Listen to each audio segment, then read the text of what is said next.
We are live.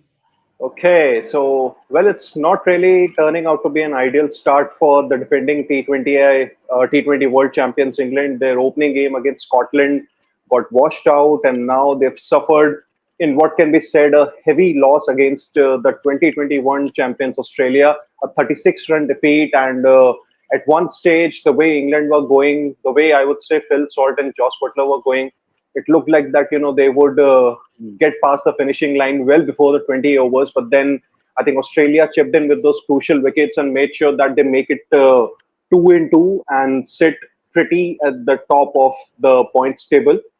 And I think Let me just overall, add one more term in that, Sid. It was yes, not Australia, it was Team Australia.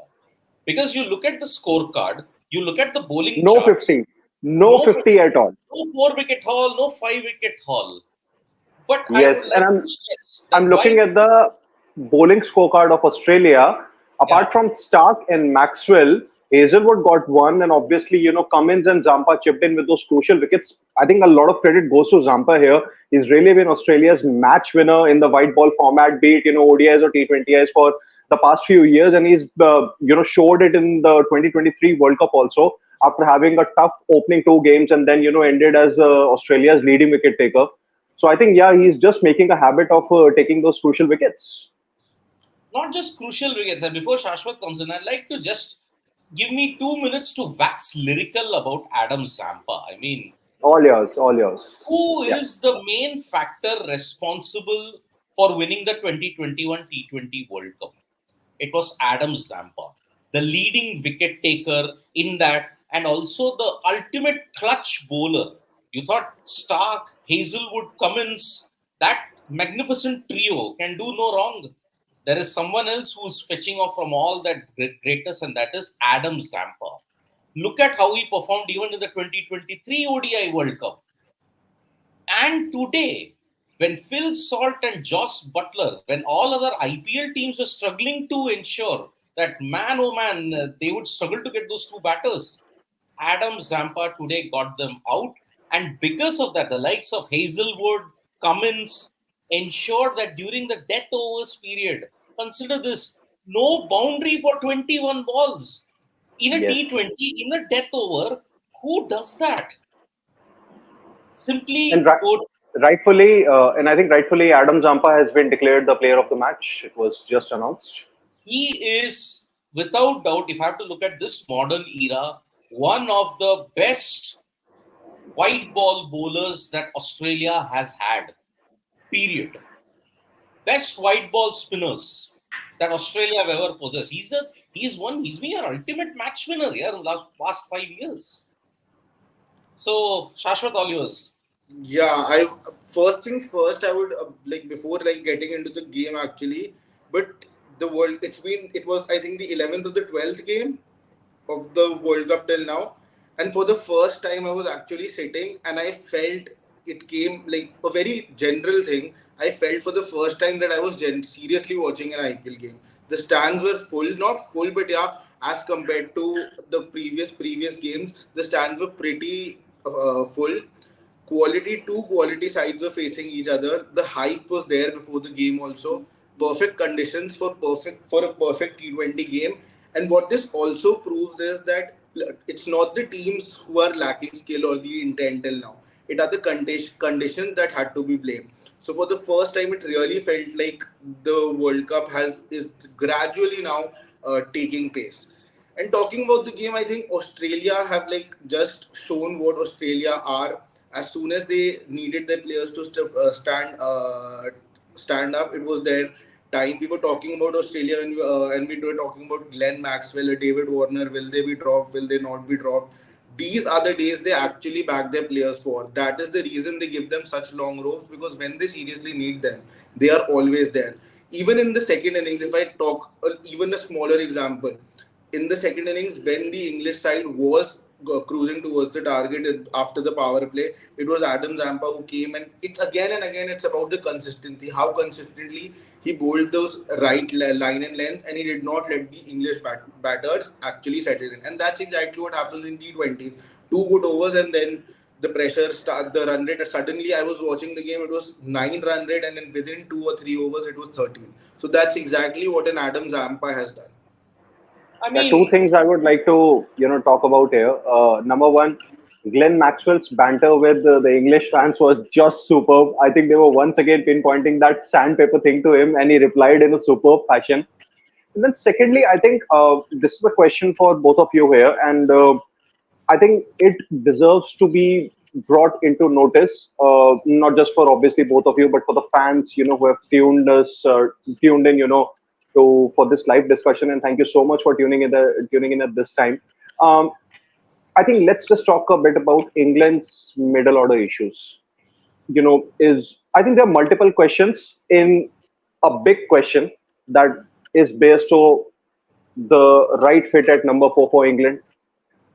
How does Moeen Ali, who is actually their designated vice captain, deserve a place in the playing 11? Why was Sam Curran left out despite the fact that okay, he hasn't really done well for England in the previous few T20s, but still a player of his stature or the kind of impact that he has had for England or he had in the 2022 T20 World Cup, why was he actually left out? And are England like really persisting in with Liam Livingston probably because they are falling short of options? So I think the middle order combined does pose a lot of questions or probably a headache for Joss Butler. This is just, these are just my feelings. What's your take on this, Siddharth? We can probably start with you. I mean, Sid, okay, let's look at these two guys. Okay, let's look at these two teams, both of Yep. whom have come through on an IPL experience. Okay, Yes. David Warner, Marcus Stoinis, Glenn Maxwell, Tim David, all had rather very, very poor IPLs for their respective sides. Correct? But look at how they have transformed when they have put on that green and gold jersey.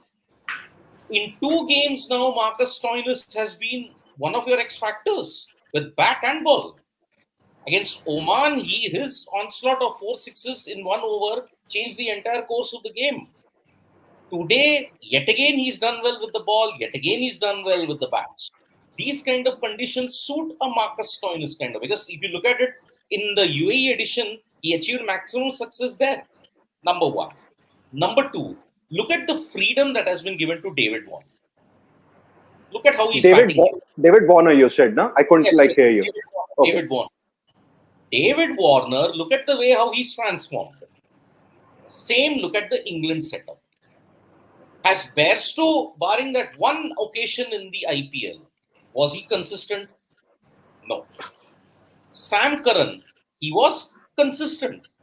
But why didn't England pick him? That is one huge tactical blunder that has been made. Yep. And correct me if I'm wrong, did he play in the Pakistan T20As also, Sam Curran? No. I don't think so. No, he wasn't in the 11 as far as. He wasn't. What wrong has Sam Curran done? And Liam Livingston, his prolonged slump is continuing. Right from IPL till now, Liam Livingston had a horrid IPL and also a horrid.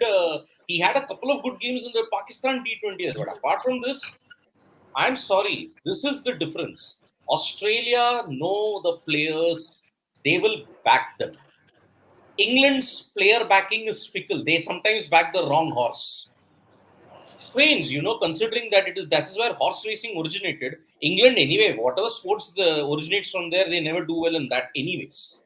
Yeah. So they have put the wrong horses this time around to back them in the team.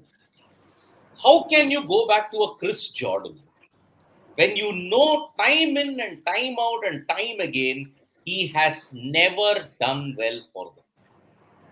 Okay, be it in the death, be it in the batting, he's not done well. Okay, the only shining light in this entire thing was a Jofra Archer. I didn't play the IPL. Yeah. Look at Harry Brook's struggles. Look at how if Harry Brook and Liam Livingston, these are two batsmen of high pedigree, if they can't get a boundary in 21 balls in the death overs, boss, England's mindset has been scrambled. You are now trying to go, you're caught up between baseball, aggressive cricket, and trying to play percentage cricket. You are in a catch-22. and it is reflecting in that middle order of his. No, Okay. what Sidvi sir said that why Shashwat, like, somebody like a uh, Sam Curran before we has it. Yeah, let before we Shashwat just answer. go, yeah, just one question that I have for both of you, and obviously we can go with Shashwat here. So, apart from I think what Siddharth said here, do you think that obviously the first question was that England's obviously going through a middle order issue, according to me at least, and probably even according to Siddharth.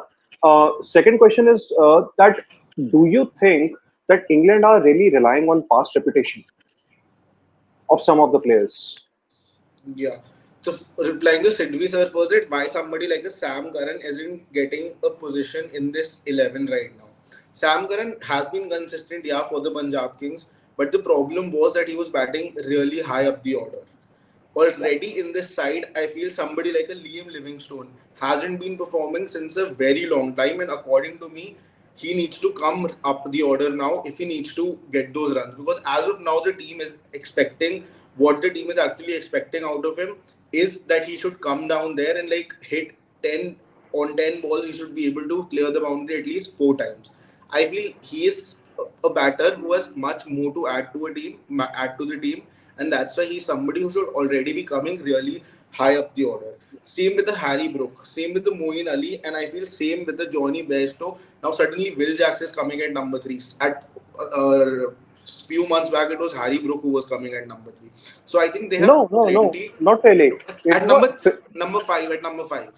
yeah, yeah, number five. Yeah, yeah. So I think the problem with them is that they are not sure about how to use their resources.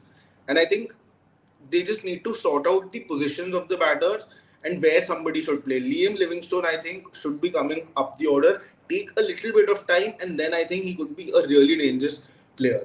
And your second question was, could you repeat that once, please? That do you think that England are relying on the past reputation of some of their players? No, no, no, no. I don't think that England are relying on past reputation. I feel that, yeah, they are a confident team. They are a team that wants to do the unorthodox thing. They want to go against what people are actually saying. But I don't think that they are the same. They are also a side that would get on their head and they would try to get ahead of time. I think they know what's wrong, and I feel the only thing is that they are just backing it way too much. Sid, now I'll ask that Okay. question to you. Okay. Yeah, yeah, yeah, Supposing now, because of this, England's campaign is on the brink now because they have drawn with Scotland at no result. Plus, now they have lost to Australia. yeah, If yeah. England do not manage to defend the T20 World Cup crown, and supposing like how embarrassingly they went out in the ODI World Cup without even a whimper, without even a fight, Yeah, yeah. they may very well go out even before the Super 8s. That's a possibility now. Do you Yeah. think that it could be the end of the road for certain players like a Joss Butler, like a Johnny Bairstow, or a Liam Livingston? Do you think it is the end of the road for them if you look at it for their England future prospects? I think, yeah, to begin with, England still have two matches left against Namibia and Oman, and they'll look to, win those matches by big margins so that, they can stay alive in the race to qualify for the Super 8 stage. But then I think, yeah, it's possible. Uh, I don't think Josh Butler will be shown the door because he is someone who has actually, won you a World Cup with his inspired captaincy and obviously his batting performances. So I think Two he's World someone who could very well be persisted with unless he decides to become a T20 mercenary, which is something that he has probably told to you in one of your interviews way back in 2018, and obviously in the recent past also, that there is no that the kind of player that he is, he offers you dual roles, and all the franchises across the globe in any of the T20 leagues would really be hoping to or would really be looking to offer him those a very very big amount so that he plays for them across the year. But yeah, I don't think he'll probably be shown the door because he has shown interest in persisting as a captain. He wants to lead England in that new era wherein they'll be going through a transition in the white ball format. So yeah, but I think yeah, it will be the end of the road for a lot of players. Obviously, it could be Chris Jordan. Then Moeen Ali is also, he's not turning any younger. He's around 36, 37. It could very well be his last World Cup for England.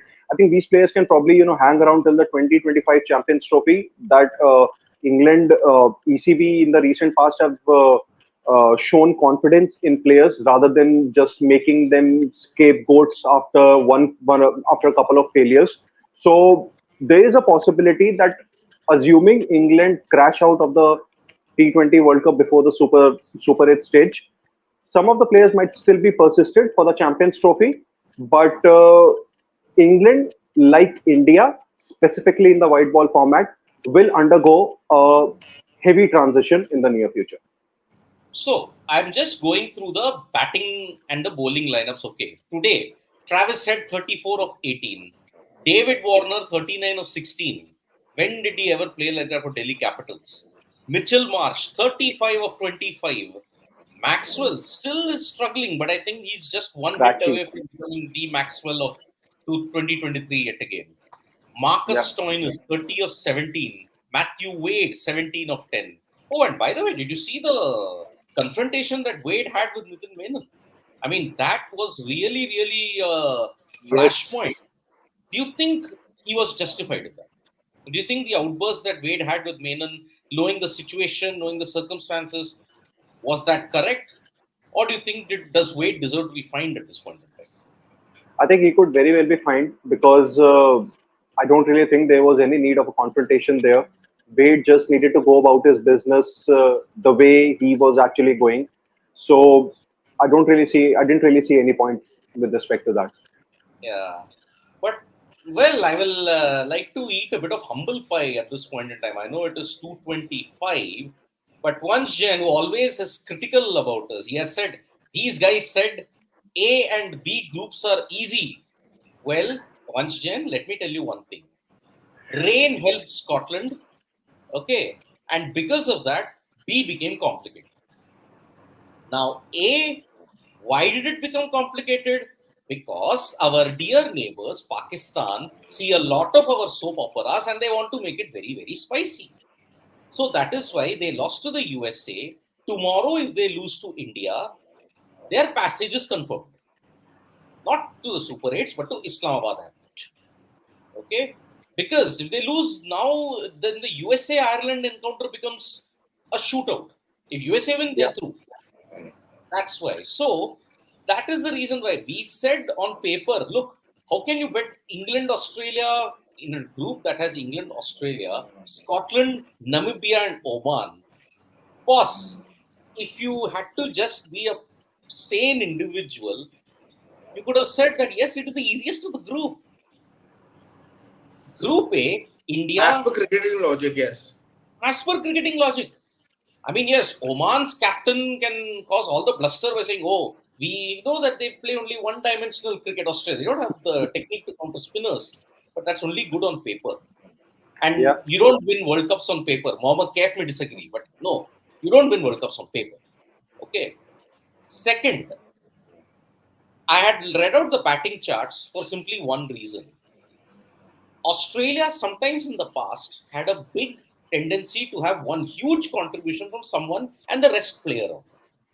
This Australian team seems like, okay, we will only have team contributions.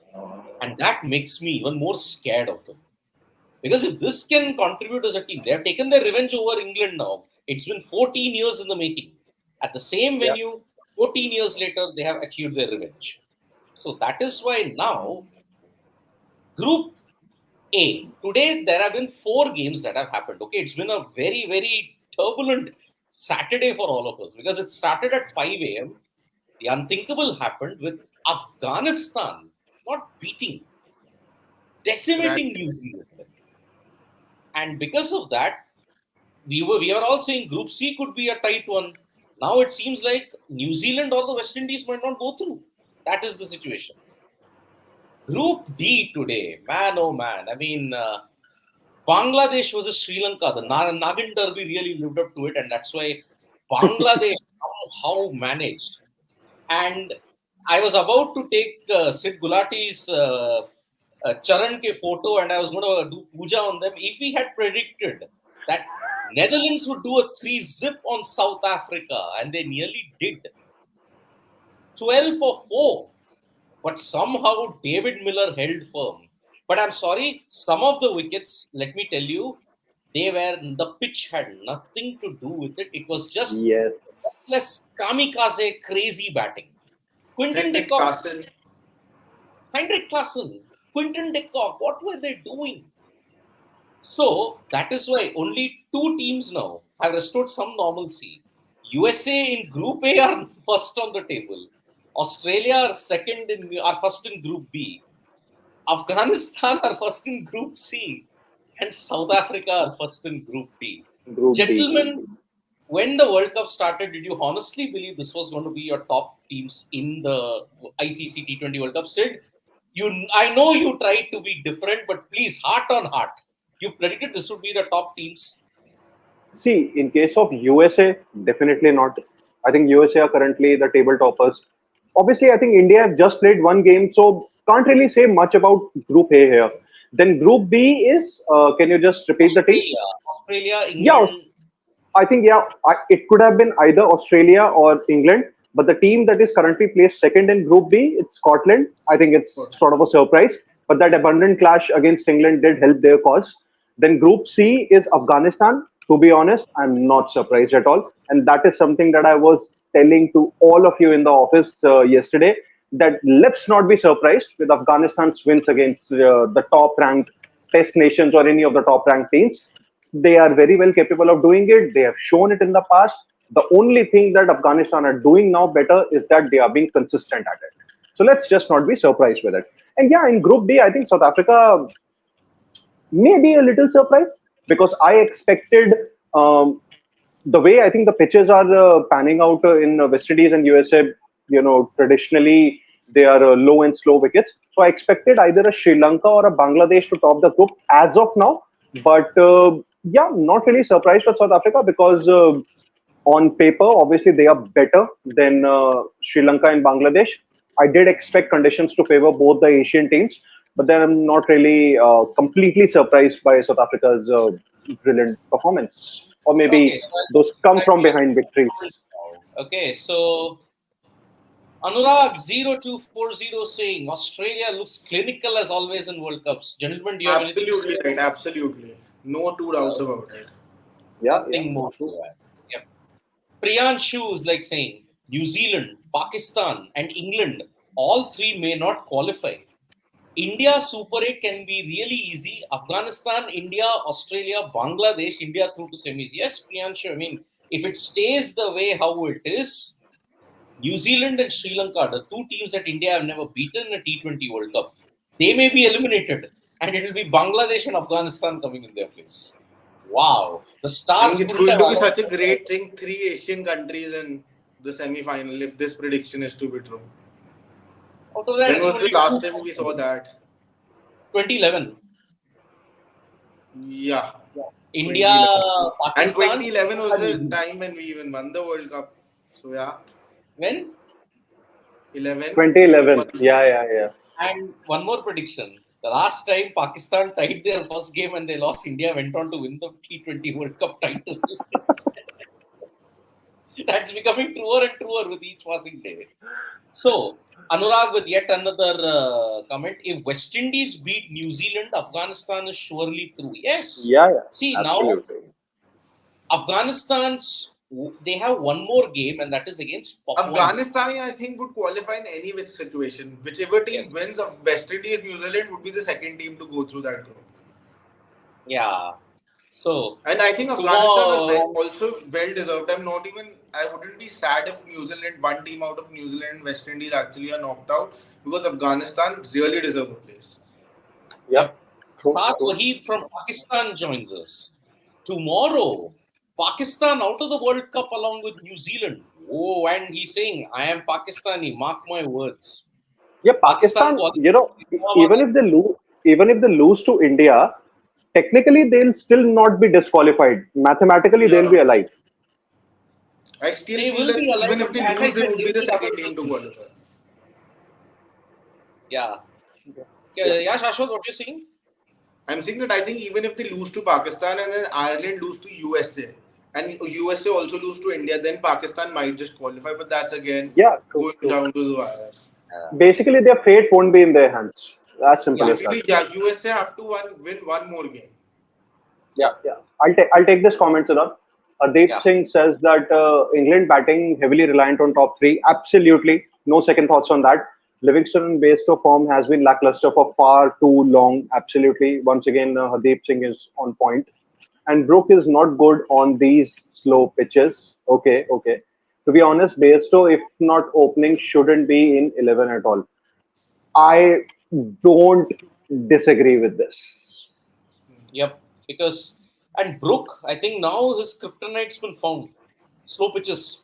He just can't seem to perform well on that. It was shown in Yeah. the IPL in 2023. Now he can't. So True, true. Saad Waheed is like saying again, Kane Williamson does not have a T20 mindset like Babar. Hmm, I maybe. don't I think disagree. Kane Williamson's, game has actually isn't really up to that level which it used to, because of that. Lots of injuries. Yeah, too many injuries. Earlier he had an elbow injury, then he was out of, I think, cricketing action for around 2-3 months. Then he had a ruptured ligament, and then obviously during the World Cup also he suffered a thumb injury in one of the, I think, matches against Bangladesh, if I'm not wrong, or Afghanistan. I think it was one of the two teams. So it's not really helped his cause. He hasn't really played too much cricket, and even coming into the T20 World Cup, he wasn't a regular part of Gujarat Titans' playing 11 in the IPL 2024. So yeah, I think lack of match practice, and to be very honest, I think lack of uh, situations where he could actually evolve his game as a T20 batter. All right. So Priyanshu saying stars are running for India suddenly. Yes, they are. KK saying hoping, but can't expect New Zealand, England to bow out this early. See, I'll wait until June 13th because that is the game which will decide Group C. Yeah. Who is going through? Because New Zealand and West Indies are playing each other at Taruba. Now, England, see, their tough game is done. They have lost to Australia. Now they have to beat Namibia and Oman by a big margin and hope Scotland don't win anymore. They have to lose one game, Scotland. Who will oblige with that? I don't know. Namibia could be the team that could determine the fortunes of England and Scotland. That is the only way I look at it. So, oof, what an action-packed day. So, from 5 a.m. till now 2:35 a.m. IST, the cycle of cricket's been done. Bangladesh, congratulations. Afghanistan, congratulations. The Proteus, congratulations. And those Aussies, those clinical Aussies, they are really the only threat now, which I look at it. Oh, before I leave, there's a super chat that has come. Okay. Saurav Mukherjee saying India beating West Indies in semi-final just like they did to us in 2016. Australia will lose against us in final. Second trophy loading. Dubey doing Brathwaite. Carlos Brathwaite, remember the name. So who's the bowler that he's targeting? Josh Hazelwood. But I hope that his career doesn't end like Brathwaite. Uh, Saurav Mukherjee, please be careful of what you wish for here because Brathwaite had that just one moment. That's it. He can't be remembered now anymore. So No, that he is what. had another moment against New Zealand in the 2019 World Cup. Just Yeah. won that game for Trent West Bolt. Indies. Trent No, Bolt but took that catch. I don't compare that with that because doing that in a final, chasing that score in the final over, that was altogether a different thing. That Yeah. match was on a completely different level altogether. West Indies were, I think, struggling at around 150 or 160 out of 6 or 7. Yes. Even Lewis was injured. He Carlos, came out to bat in the middle Carlos order. Brathwaite had partnership and all that. So Yeah, Matt Henry was smashed all around the park. 25 runs Matt Henry was smashed for. So I'll take two more comments and then we'll call it a night, folks. Yeah. Aditya says, why Indian cricket team wants spinners like Jadeja and Aksar to play in 11? Why not Kuldeep, who is in good form? I personally believe Bumrah and Kuldeep are the ones who perform when we are in difficulty. Aditya, look at the post match. I mean, look at the press conference video that Nikhil has done. He's given an explanation as to why Rohit Sharma is keen on playing Aksar and Jadeja and not a Kuldeep. Maybe on these particular wickets, you will not need more than two spinners. You'll need more pacers. That's why Kuldeep probably misses out. So you can have a look at the video that is up on Sports Today about what Nikhil has explained about the press conference. You can check that out. So Vikram Talreja saying, same situation, 6 overs, 76 runs, 3 out. Who are left for India? Pant, Dubey, Pandya, Jaddu, vis-a-vis, Bairstow, Brook, Livingston, Moeen. I'm still worried about that day when this situation comes. What's your best 5, 6, 7? यार, when that situation comes, जब वो होगा वो देखा जाएगा. Okay, because we don't know, and hindsight I can't predict how is it going to be. So that's the Let's problem. name a 5, 6, 7 for India. Uh, Let's Hardik, start with you, Siddharth. Hardik, Jaddu, and Aksar. I can't look anywhere beyond them in that case. Yeah, 5, 6, 7. This is 5, 6, 7 I'm talking about. Yeah, yeah. Hardik, Okay. Okay. Jaddu, Aksar. That's it. Okay. Okay. Shashwat. Mine would be Hardik, Aksar, and Dubey. If it's between a Dubey and Jadeja, then I'd go with Dubey. Dubey Okay. at 5. Hardik will be 6. Aksar will be 7. No. I'd be 5 Hardik, 6 Dubey, and then 7 Aksar. Okay. So this is like coming from all the matchups that I feel are very important for India with respect to all the oppositions that they'll likely face. Uh, Surya Kumar Yadav at 5 because I'm a big fan of Ravindra Jadeja batting up the order, primarily because his hitting ability isn't the same that it used to be in the earlier years. This is something that I've said in the previous lives also. So Surya at 5, But then, Hardik Pandya at 6, and Shivam Dubey at 7. but playing a Jadeja top of the order because he doesn't have that hitting ability, isn't that a little unfair on the people who are actually up there? That's actually just making place for Jadeja by promoting him because it's basically his best use there. That's what you're That's one saying. way of that's definitely So, one way of looking at things, and I'm not going to deny that. But the way I am seeing it is that Jadeja can actually play that anchorish kind of a role if India lose early wickets. no, but how So many if anchors in a T20 game do you think you have already? We call Virat, and Virat, if the team actually needs an anchor, it's always going to be Virat. Like today, also the practice session, I was listening to the practice, what happened in the practice. Virat to begin with was playing a little carefully. He was attacking definitely, but he was playing a little defensive also because of the conditions. So in such a situation, when you already have someone like a Virat to play the anchor role, why would you need another Jadeja to play yeah, that anchor? yeah, the answer to my question is that assuming the fact that India lose their top three early, that's when I feel Jadeja can be a kind of a anchor here because the other middle order batters in Surya, Dubey, and Hardik Pandya, and even let's say Akshar Patel is at 8, they can revolve around him because all these players can actually go for their big shots from ball one. But same cannot be said about Ravindra Jadeja because if Surya So Kumar it's Yadav. just about accommodating him in the 11 somehow. Absolutely. And basically, it's not even about accommodating, it's about making the best use of Jadeja while making him a part of the 11. No, but what I feel here is that you make the best use of the players who firstly make it to the 11. Who are the best 11 players, then you try to take the best out of them. He is a part of the best 11 for me. There are no second thoughts about it. But he has to be So utilized in a good manner. if you have to get in a extra spinner or a pacer, you'd drop an Akshar Patel and not a Jadeja. If I have to bring up, If you have to bring in an extra batter or an extra spinner, you would be dropping Jadeja first. Sorry, Akshar first and not Jadeja. personally, I would be dropping Jadeja. But then it comes about the matchups also. See, if you are playing on a spinning track, then you cannot drop Jadeja because in those 4 overs, there's a very good chance that he's going to get you those 2 or 3 wickets. So it basically depends upon the kind of conditions that you are playing in.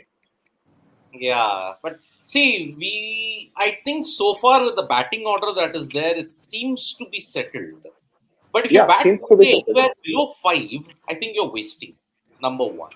Number two, Hardik is your best bet with both bat and ball at this point in time, looking at how he's shaped up in the practice and in the game versus Ireland. Okay. Now, Aksar Jadeja, now you're playing only 2 more games after June 9th in the US. After that, you'll encounter totally different conditions in the West Indies. There, your composition might change. So Absolutely. that's the reason. when the situation will arise, at that time we will see how it goes. Okay, so that's the way it goes. So tomorrow it is Super Sunday. It is India versus Pakistan, and the stakes are high. If India win, great. If Pakistan lose, more humiliation for them, and their chances of reaching the Super 8 is all but over. They'll need a lot of mathematical permutations and combinations to get there. So, very, very long day has come to an end, and we are just getting started. That's the scary part. We're just getting started for tomorrow. So, thank you so much, folks. It's Super Sunday indeed tomorrow, India Pakistan. But it's also a lot of other sporting events, also including the French Open men's final. So, from me, Shashwat and Sid Gulati, it is good night, tata, bye bye, nandri, vanakkam. Congratulations to Australia, England on the brink. Bye bye, and subscribe to Sports Today. Have we made it to 400k? We are just about very nearby that mark. At 2:43 a.m., can I announce the news that are we somewhere near 400k? Shashwat? I'll need to check. When I'm also checking. Oh no, we are just a few 50, 60 subscribers away, folks. Get us there soon. I Thank you think so by the much. time we wake up, we would be 400. We will be 400k. So yes, bye bye, folks. Thank you so much for the love. Join us for the main India versus Pakistan game tomorrow from me, Sid and Shashwat. Bye bye.